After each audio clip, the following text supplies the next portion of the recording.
Il n'y a rien qui va.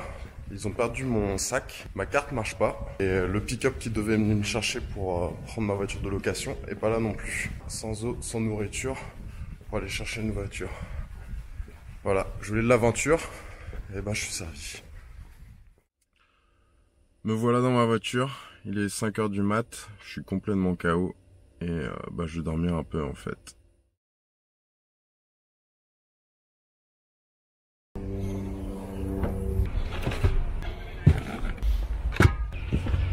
Ni difficile dans la voiture, mais bon, ma carte marche, c'est déjà une bonne chose.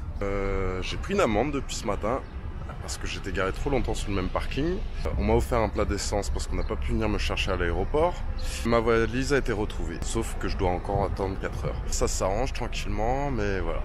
La bonne nouvelle, c'est que du coup, j'en avais pas eu pour trop cher avec mon équipement, puisque avec ma voiture, j'en ai pour 440 $ néo-zélandais. Et l'équipement que j'ai acheté, j'en ai à peu près pour 150 $, donc 600 $, on va dire environ. Ça fait 350 € pour 3 semaines finalement, donc avec une bagnole et plus tout l'équipement de camping. Bon, il faut rajouter les frais d'essence et les frais de bouffe aussi en plus. Tout est rentré dans l'ordre, j'ai récupéré mon sac, ma voiture est prête. Donc là je suis parti en route, je traversais du nord au sud sur les 2 îles et il fait super beau. Les paysages sont magnifiques et tout va bien pour le moment du coup.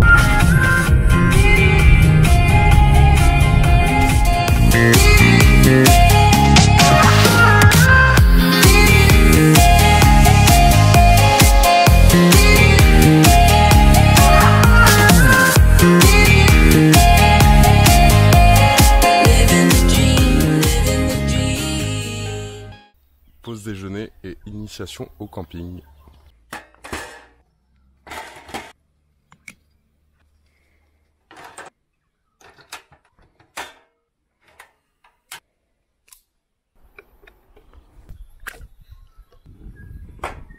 Il n'y a plus qu'à attendre.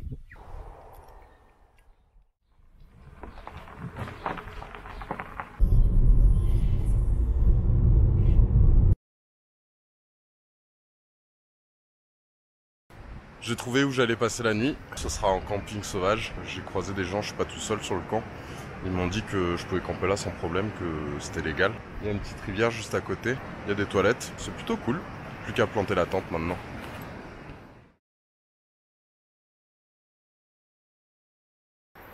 Qui dit camping sauvage, dit pas de douche. Mais il y a une rivière.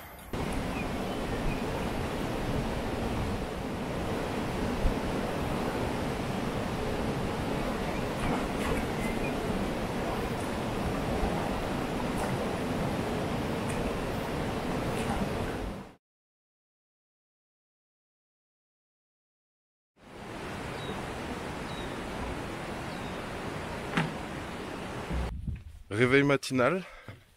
Aujourd'hui, je pars pour le Tongariro Crossing Alpine. 20 km. C'est là qu'a été tournée des scènes du film Le Seigneur des Anneaux. J'ai pris une navette tôt ce matin. La météo est pas ouf.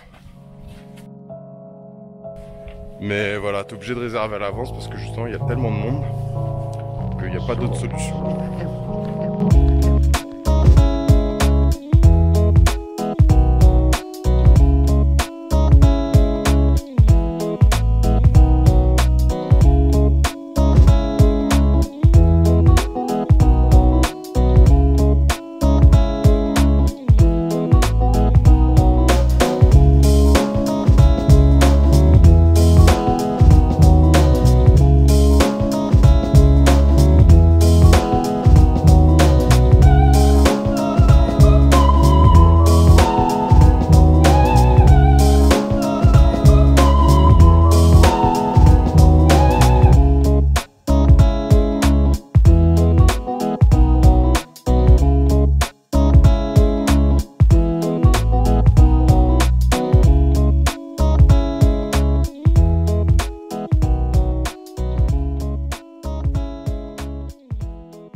Après 3 nuits dans la nature, me voilà reparti. Récapitulatif du trajet, je suis arrivé à Auckland, Je me suis arrêté quelques jours à National Park Village. Et là, je descends jusqu'à Wellington pour prendre le ferry jusqu'à Picton.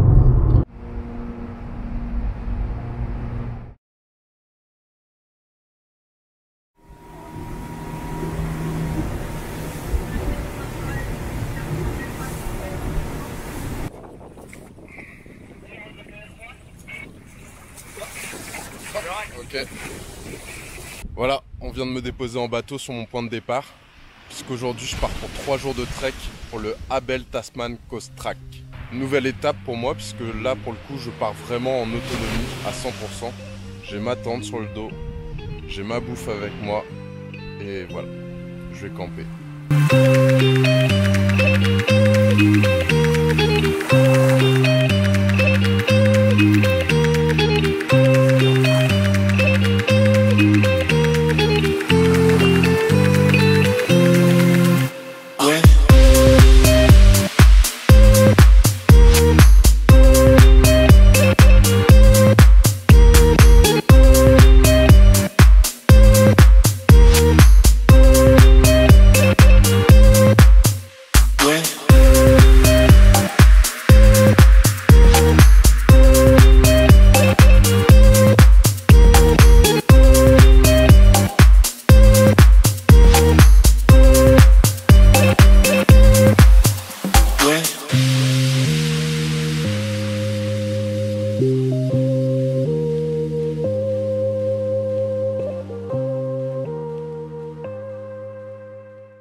Nouvelle destination. Après 2 jours de trajet depuis Motueka, je suis arrivé au lac Oahu. Ça va être mon nouveau spot pour camper pour ce soir. Et franchement, c'est pas dégueu du tout. Ça a même plutôt de la gueule et c'est vraiment canon. Je crois que je pouvais pas trouver meilleur spot.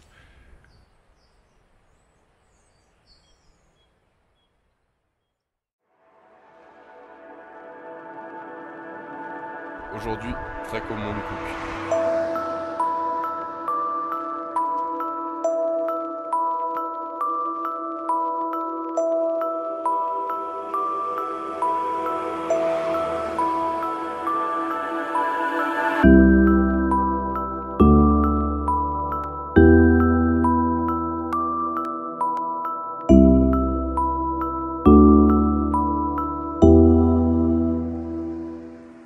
Alors j'ai entendu du bruit tout à l'heure. Je pensais que c'était un bloc de glace qui s'était détaché du glacier du coup et qui avait fini dans l'eau. Mais en fait je suis en train de me rendre compte que je crois que c'est un bout du chemin par lequel je devais passer qui s'est effondré. Donc je devais arriver par le petit chemin là-bas, enfin on le voit pas trop mais il y a un petit poteau orange qui m'amène au bord de ça. Et ça c'est une chute de roche là qui vient de se produire. Et je devais arriver de l'autre côté. Parce qu'il y a un autre petit poteau orange en face. On le voit pas d'ici. Enfin sur la caméra on le voit pas mais moi je le vois. Donc je peux pas passer. Parce que tout s'est cassé la gueule. Et du coup je viens de capter pourquoi il y a des hélicos qui circulent depuis tout à l'heure. Là d'ailleurs il y en a un.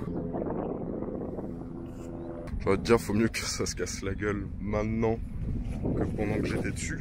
Ou après. Là j'aurais été coincé.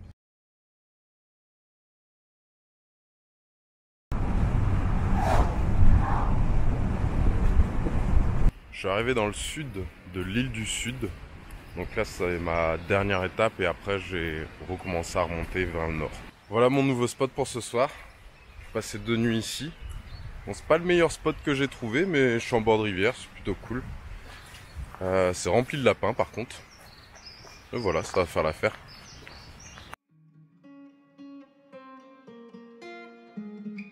Aujourd'hui c'est Route Burn Track.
Arrivé sur mon dernier spot de camping sauvage. Maintenant je vais attaquer la remontée vers le nord jusqu'à Auckland avant de prendre l'avion pour la Nouvelle-Calédonie et rester quelques mois là-bas. La Nouvelle-Zélande, un peu frustré quand même. C'est vrai que tout s'est pas passé comme prévu. Mes 2 treks que j'ai fait au Mount Cook et au Routeburn Track, j'ai pas pu aller jusqu'au bout à chaque fois. Le premier parce que un bout du chemin s'était effondré et le deuxième j'ai pas pu aller jusqu'au sommet parce qu'il y avait eu un éboulement. Aujourd'hui je devais aller faire du jet boat mais ça a été annulé. On est de retour en Europe un peu. C'est vrai que c'est beaucoup d'organisation parce que même quand tu veux faire un trek faut réserver. Si tu veux juste planter ta tente sur le parcours d'un trek c'est 30 $, donc à peu près une vingtaine d'euros. Ça rend le côté aventure un peu plus compliqué quoi, parce qu'en fait si t'es pas connecté, rapidement tu te retrouves coincé parce que tel trek est fermé, parce que il faut payer ou faut réserver ou voilà, donc c'est beaucoup de contraintes. La vie est pas si chère que ce qu'on dit, c'est les activités qui sont très très chères, puisque par exemple louer une voiture ça me revient à 21 $ par jour, donc en soi c'est pas cher. Et par contre louer un vélo c'est 85 $. Donc ça fait à peu près 50 € juste pour la journée. Mais voilà, ça reste quand même magnifique, rien à dire. Allez, à ciao en Nouvelle-Calédonie.